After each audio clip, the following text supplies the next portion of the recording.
Raising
money.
I'm beginning to think all of this was bogus from the get-go. She never thought it was self-defense. She only needed to wait and let the jury know that Danny was mentally ill. You seem to have less faith in our noble profession than I do. The problem is now I have to go into court and argue that this woman belongs behind bars, even though she killed her son only to prevent him from killing 3 housewives, 4 salesmen, 2 plumbers, etc., etc., etc. Hartley's going to have to offer up some kind of proof. She has proof enough. Emily Milius. I'll explain the whole thing to Judge McNeil. And he'll give us the Soft Touch of the Year award. We talked about children, how tough it is raising them. Mrs. Peyton had it particularly tough since her husband left her. And it would be particularly hard with a young boy with mental problems. She never mentioned any kind of mental problems with regard to her son. Maybe that's because he was on medication? She never mentioned that either. Like I said, she never talked about mental problems, period. But she did say that she killed him.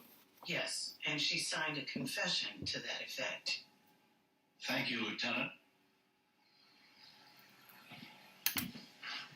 During that 45-minute interrogation... I said it was a conversation, Counselor. Fine. During that 45-minute chat, did you ever once ask Mrs. Peyton if her son was mentally ill? As I just said... Yes or no, Lieutenant?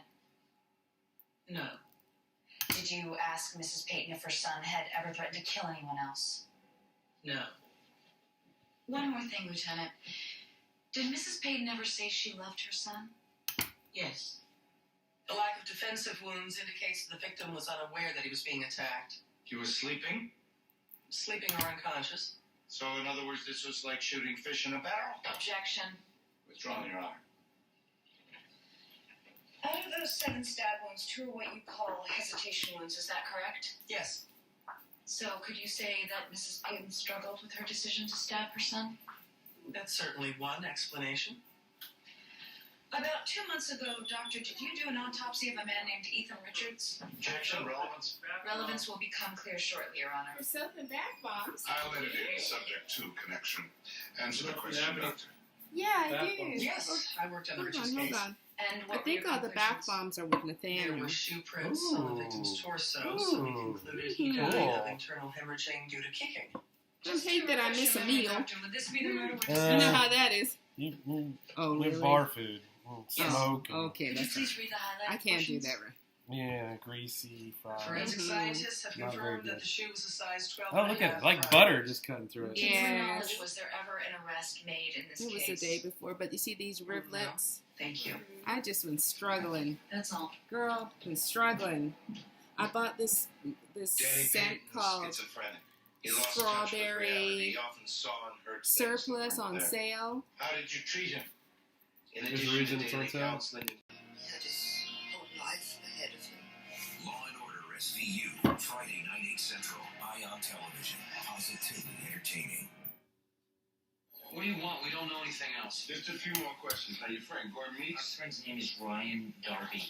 Okay, well, who's Gordon Meeks? Don't you see what they're doing? They think we're common criminals. You did break into a car. It was a prank. You know, haha. We work at Bangs and Hart on Wall Street.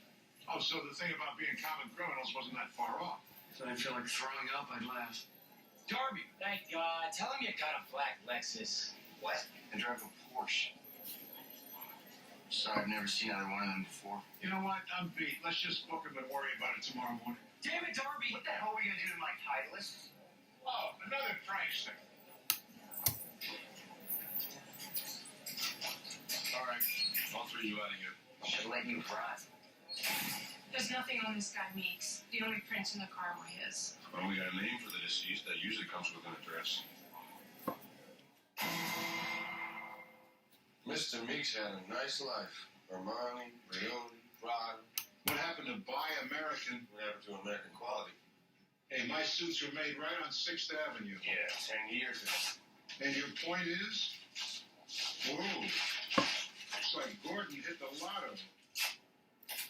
On more than one occasion. Lenny, look. Maybe it does. What? Grow on trees. Oh. Something tells me Gordon was up to no good. It's got to be over $100,000 in here. DN 345 PN 937. That looks like some kind of code. Think Meeks was a loan shark? No, I don't think he was a colonel in the Salvation Army. What are you doing? These envelopes were sealed. The cash was probably going out, which means that something had to come in to fill that suitcase. 947 Fifth Avenue. That address costs a chunk of change.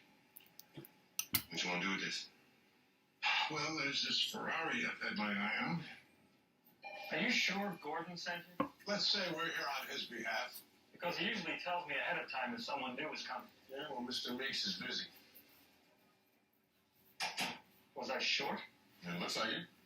I could have sworn I counted out 5 dimes, like always. 5 times. So Gordon Meeks is your bookie. Who are you guys? Detectives Briscoe and Green. Oh, come on. You gotta have something better to do. Slow news day. I'm a dermatologist.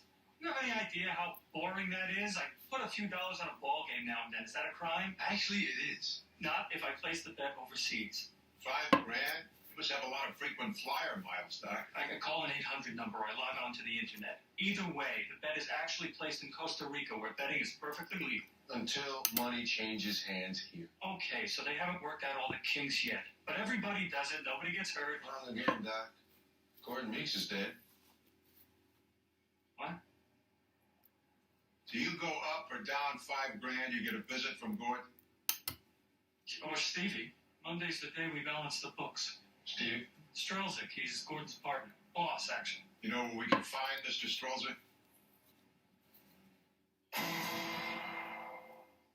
You're sure it was Gordon? He looked like his photo ID. Drove a Lexus. In the trunk of his car. You'd like it better if they dumped him in an alley? What my partner meant to say was, in your line of work, you might expect a little violence now and then. You're kidding.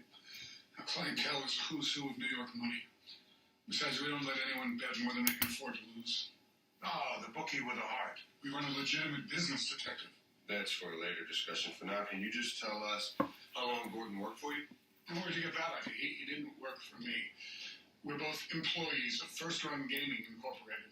Let me guess. Incorporated in Costa Rica. You know, I warned him. Low profile. But he had to show off with the fancy suits, the $100 tips. Did Gordon go see any of his clients last night? Free would look great in shoot-around. So I call maybe a minute before tip-off? The line's mixed -8.5. So what the hell? I put a nickel to win. Yeah, but they only won by 8. Tell me about it. That toll-free phone call cost me $500. Hey, what time did Gordon come back? Around 5. My